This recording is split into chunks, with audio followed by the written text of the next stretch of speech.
Good morning all of you. आज हम project management की 7th ई लेक्चर की क्लास ले रहे हैं इंपॉर्टेंट क्वेश्चन से रिलेटेड। हमने कैपिटल बजटिंग से रिलेटेड कुछ न्यूमेरिकल्स कर लिए थे और कुछ न्यूमेरिकल्स अभी हमारे पेंडिंग हैं। लेकिन उससे पहले मैं आप लोगों को एक चीज़ ये बताना चाहता हूँ कि एक्सटर्नल में कभी कभी जो कैपिटल बजटिंग की जो भी टेक्निक्स हैं उनके रिगार्डिंग शॉर्ट नोट भी पूछे जाते हैं।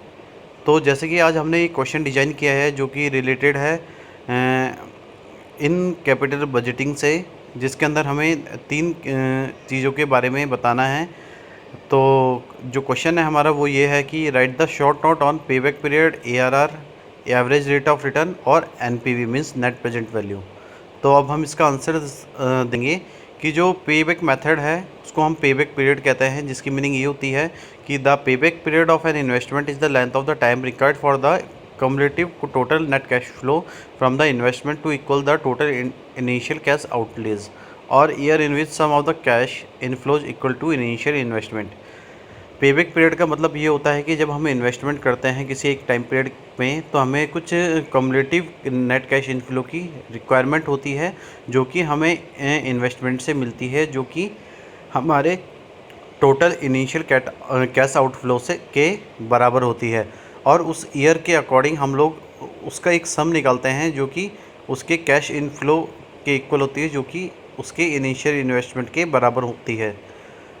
जो पेबैक पीरियड है उसका कंपटीशन मैंने बताया था आपको कि दो कंडीशन के अंदर किया जाता है कि एक जब cash inflow every year same हो, तो उसके अंदर जो हमारा पेबैक पीरियड का जो फॉर्मूला होता है वो होता है initial investment upon cash annual cash inflow after tax but before depreciation.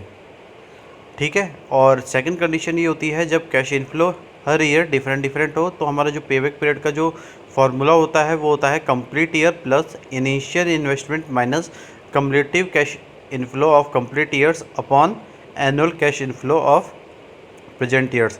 तो यहाँ पे जो पेबैक ईयर है वो ईयर वो है जिसके अंदर जो सम होता है कैश इनफ्लो का वो इनिशियल इन्वेस्टमेंट के कंप्लीट होने के बाद इक्वल होता है। और जो कंप्लीट ईयर होता है वो होता है जब कोई ईयर का जो सम है वो कैश इनफ्लो से इनिशियल इन्वेस्टमेंट से कम हो। और प्रेजेंट ईयर का मतलब वो होता है कि वो ईयर जिसके अंदर जो कैश इनफ्लो का जो सम है वो इनिशियल इन्वेस्टमेंट से ज़्यादा हो। अब इसके कुछ एडवांटेजेस हम पढ़ लेते हैं।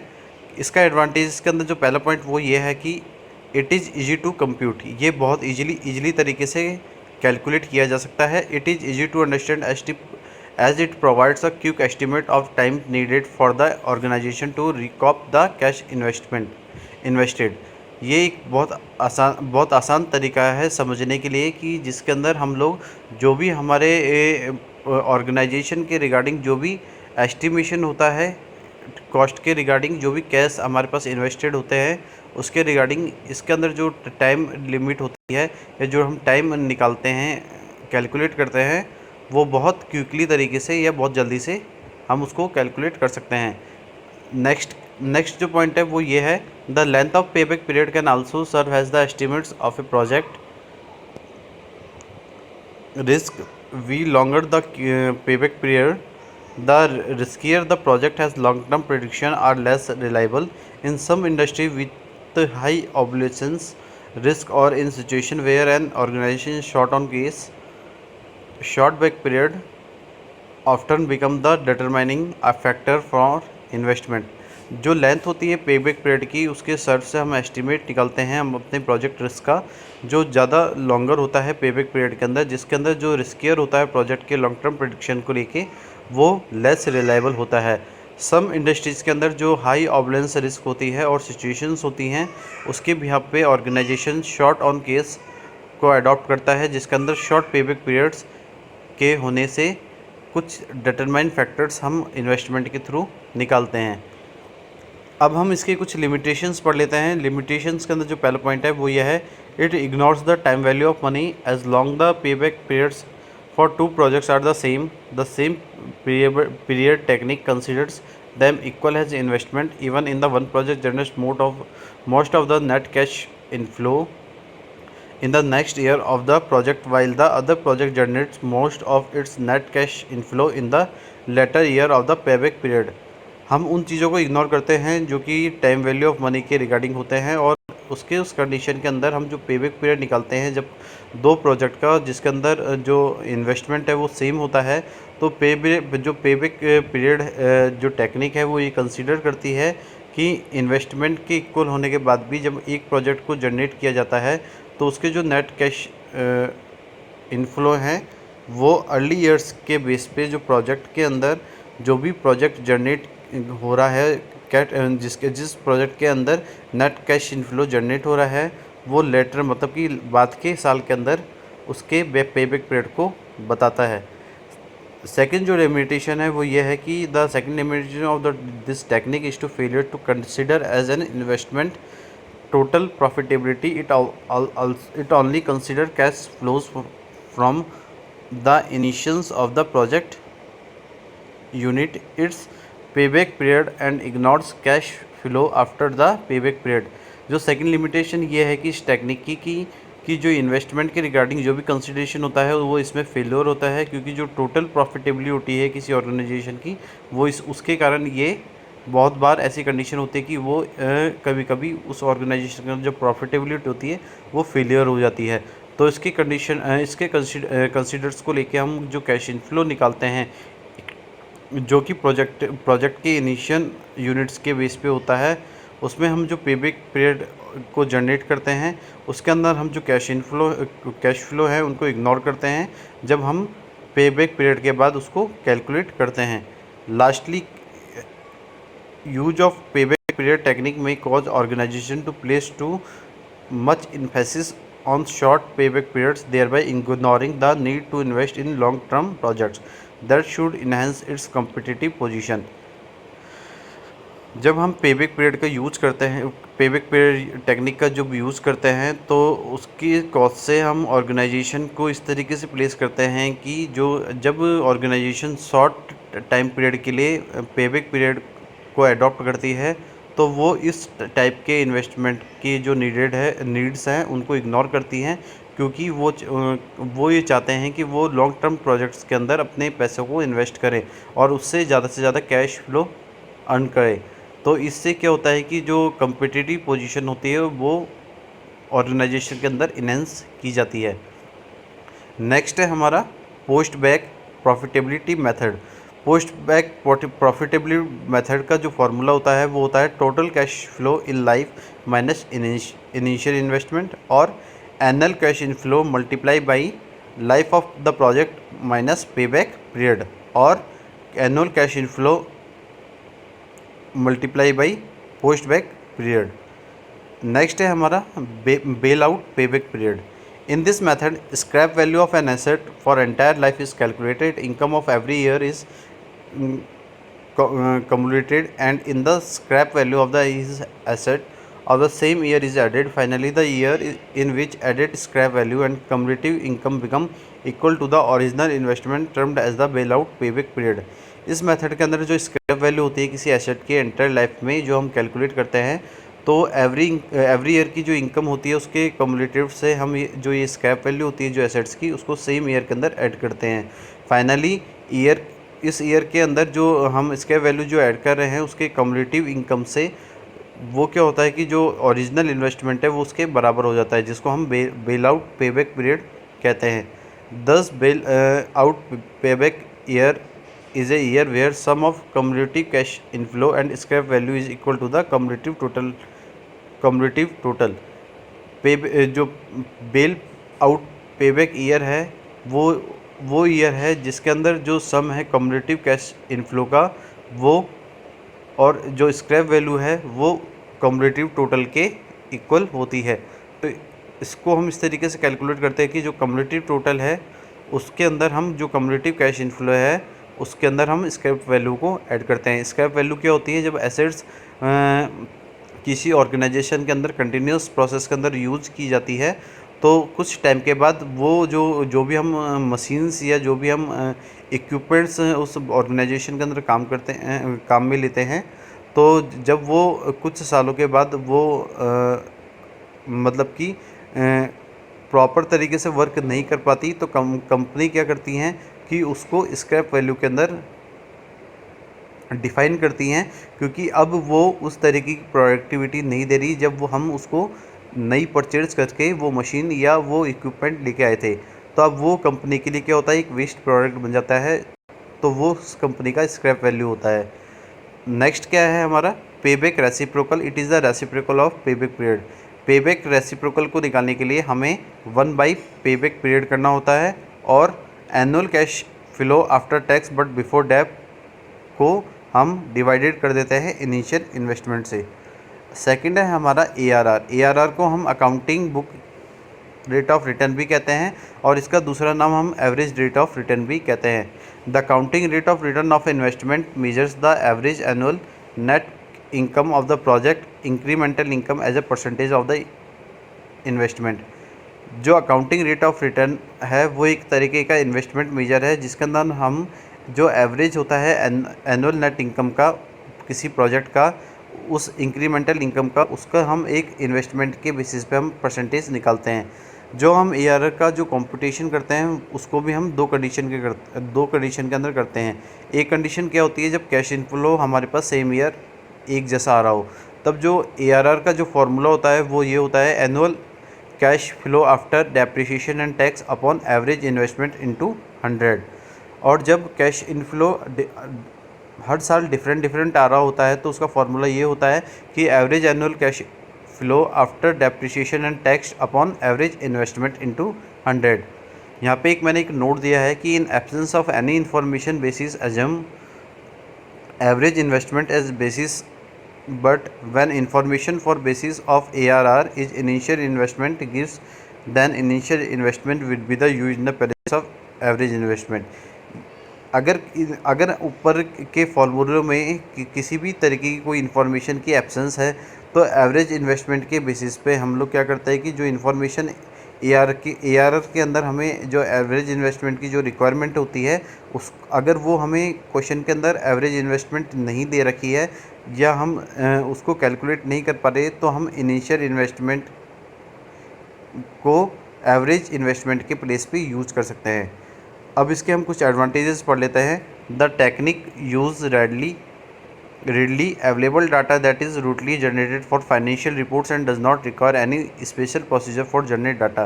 ये जो टेक्निक है इसका यूज़ जो अवेलेबल डाटा है जो हमारे रूटीन में काम आता है उसको जनरेट करने के लिए किया जाता है, जो कि फाइनेंशियल रिपोर्ट के लिए होता है, और इसके अंदर कोई भी स्पेशल प्रोसीजर की रिक्वायरमेंट नहीं होती डाटा को जनरेट करने के लिए। दिस मेथड में also mirror the method use to evaluate the performance on the operating result of an investment and management performance using the same procedure in both decision making and performance evaluation ensures consistency। ये method एक तरीके का organisation का mirror होता है, जो method जिसके अंदर ये मेथड जो यूज़ किया जाता है वो परफॉर्मेंस को इवेल्यूएट करने के लिए किया जाता है, जिसके अंदर जो ऑपरेटिंग रिजल्ट्स होते हैं इन्वेस्टमेंट के रिगार्डिंग या मैनेजमेंट परफॉर्मेंस के रिगार्डिंग, उनके बेसिस पे इसका मेथड का यूज़ किया जाता है। और इसके यूज़ से जो इसके यूजिंग से जो सेम प्रोसीजर होता है डिसीजन मेकिंग बनाने के लिए या परफॉर्मेंस इवेल्यूशन को इंश्योर करने के लिए, वो उसके अंदर ये कंसिस्टेंसी लाता है। लास्टली जो एडवांटेज है ARR का वो ये है कि the calculation of the ARR method considers all net income over the entire life of the project and provides a measure of the investment profitability. कि जो भी कैलकुलेशन होती है ARR मेथड से, उसके कंसिडर से हम जो नेट इनकम है ओवर द एंटायर लाइफ की प्रोजेक्ट की उसको हम उससे कैलकुलेट करते हैं, जिससे हमें ये प्रोवाइड होता है कि जो भी मेजर्स हैं इन्वेस्टमेंट के प्रॉफिटेबिलिटी के रिगार्डिंग वो हमें प्रोवाइड होते हैं। अब हम कुछ लिमिटेशंस पढ़ लेते हैं इसकी। The accounting rate of return technique like the payback period technique ignores the time value of money and considers the value of all cash flows to be equal. ARR technique के अलावा अगर हमने देखा कि जो पेबैक की technique है वो दोनों सेम होती है इस कंडीशन में, जब हम जो टाइम वैल्यू है मनी की उसको इग्नोर करते हैं और ये कंसीडर करते हैं कि जो भी वैल्यू है कैश इनफ्लो की वो इक्वल हो। The technique uses accounting numbers that are dependent on the organization choice of accounting procedure and different accounting procedures. Example, depreciation methods can lead to the substantially different amounts for an investment, net income and book values. जो technique हम accounting numbers के लिए use करते हैं वो dependent होते हैं organisation के लिए। उसमें हम चॉइस करते हैं अकाउंटिंग प्रोसीजर्स को और डिफरेंट अकाउंटिंग प्रोसीजर्स को। अगर हम एग्जांपल की तरह से समझें तो जो भी डेप्रिसिएशन मेथड्स हम सब्सटेंशियली के लिए हम यूज़ करते हैं तो उसके अंदर जो डिफरेंट अमाउंट्स हम इन्वेस्टमेंट में लेते हैं उसकी जो नेट इनकम है और जो बुक वैल्यू है वो उसको सस्टेन करती है। This method use net income rather than cash flow while net income is a useful measure of profitability. The net cash flow is a better measure of an investment performance. जो ARM method है उसका use net income को करने के बजाय cash flow को करने के लिए होता है और जो नेट इनकम है वो यूजफुल होती है प्रॉफिटेबिलिटी को मेजर करने के लिए। नेट कैश फ्लो है जो वो बेटर मेजर होता है जब हम इन्वेस्टमेंट के रिगार्डिंग कोई परफॉर्मेंस का इवैल्यूएशन करते हैं। Furthermore, inclusion of only the book value of the invested assets ignore the fact that a project can require commitment of working capital and other outlays that are not included in book value of the project.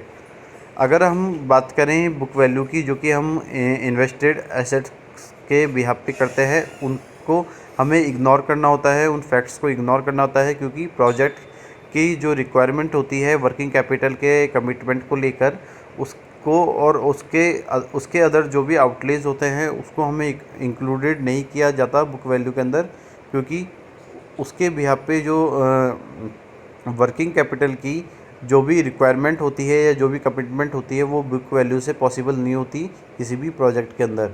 Next है हमारा net present value या और profitability index technique. Net present value technique क्या है? Net present value method use a specific discount rate to bring all subsequent net cash inflows after the initial investment to their present value the time of the initial investment और year zero. जो net present value method है वो एक specific discount rate method है जो कि net cash inflow के बाद में इनिशियल इन्वेस्टमेंट की प्रेजेंट वैल्यू के बेसिस पे किया जाता है जिसके अंदर जो टाइम होता है इनिशियल इन्वेस्टमेंट का और जो ईयर होता है वो जीरो होता है। नेट प्रेजेंट वैल्यू का जो फॉर्मूला होता है वो ये होता है present value of net cash flow minus total net initial investment. इसके अंदर जो हम present value of cash net cash flow निकालते हैं उसके लिए हमें annual cash inflow after tax but before डेब्ट चाहिए होता है। उसको हम मल्टीप्लाई करते हैं value of ₹1 at given year और रेट से।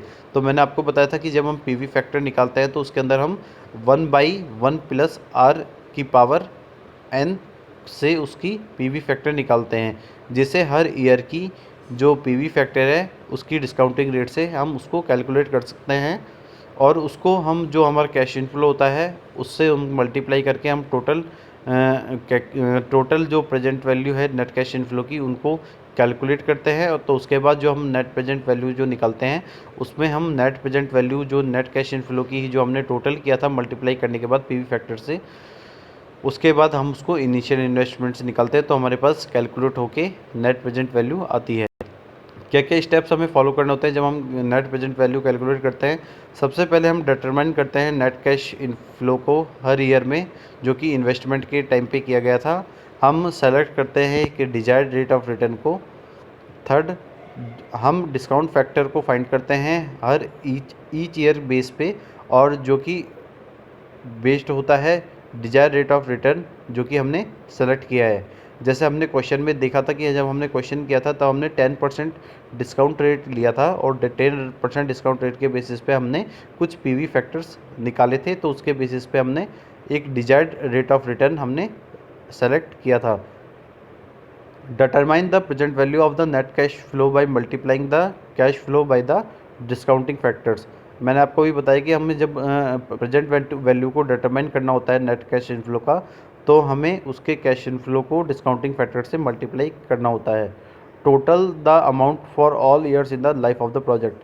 जो भी हमारा present value of net cash flow है उसके जो भी टोटल अमाउंट्स हमें मिलेंगे, जब उसको हम मल्टीप्लाई करके कैलकुलेट करेंगे तो उसको हमें टोटल करना होता है। लास्ट में हमें जो हमारा टोटल नेट इनिशियल इन्वेस्टमेंट है उसको उसमें से घटा देते हैं, जिससे हमारे पास नेट प्रेजेंट वैल्यू निकल जाती है। अब हम कुछ एडवांटेजेस पढ़ लेते हैं इसके।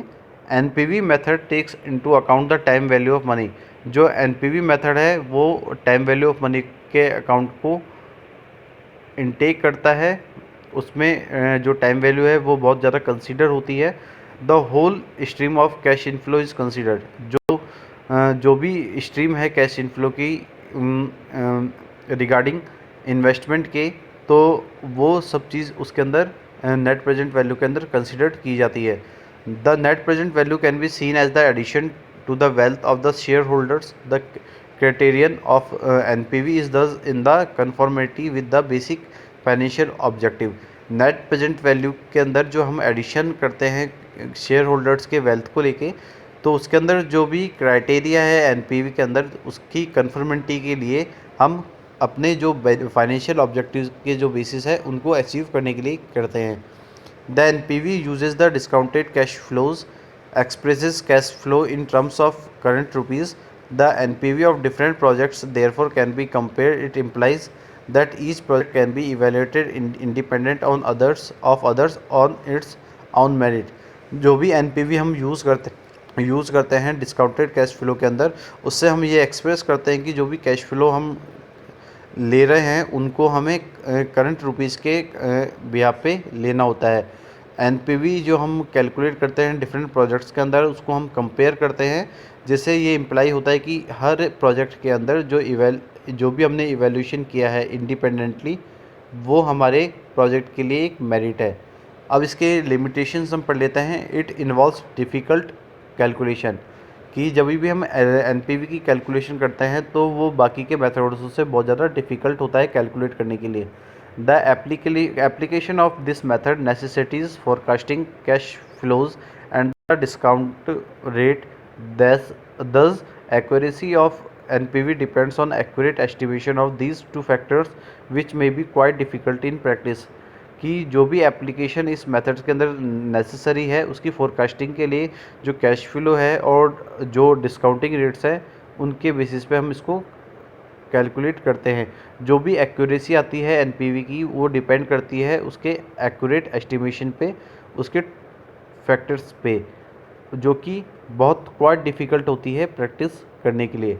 तो आज के लेक्चर के अंदर हमने बहुत सारी चीज़ों को कवर किया है, जिसके अंदर हमने पे बैक पीरियड के जो जितने भी पार्ट्स हैं, post back period, bail out period, उन सबको हमने पढ़ा। उसके बाद हमने एआरआर क्या है, एआरआर के क्या क्या एडवांटेज हैं, क्या क्या लिमिटेशंस हैं। उसके बाद हमने लास्ट में एनपीवी पढ़ा। एनपीवी के अंदर हमने एनपीवी किस तरीके से कैलकुलेट किया जाता है, उसके बाद एनपीवी के क्या क्या एडवांटेज हैं, क्या क्या लिमिटेशंस है। आज उन सब टॉपिक्स को आज हमने क्लियर किया है। इसके रिगार्डिंग दो टॉपिक्स के रिगार्डिंग मैंने आप लोगों को न्यूमेरिकल्स भी सॉल्व करके बताए हैं और आपने उनके सॉल्यूशन भी किए हैं। अब जो हमारा एक जो इम्पोर्टेंट जो इसके रिगार्डिंग जो एक न्यूमेरिकल बचता है वो बचता है एआरआर। तो एआरआर भी हम बहुत जल्दी अपने टॉपिक के अंदर क्लियर करेंगे। तो आज के लिए इतना ही। Thank you so much and have a nice day.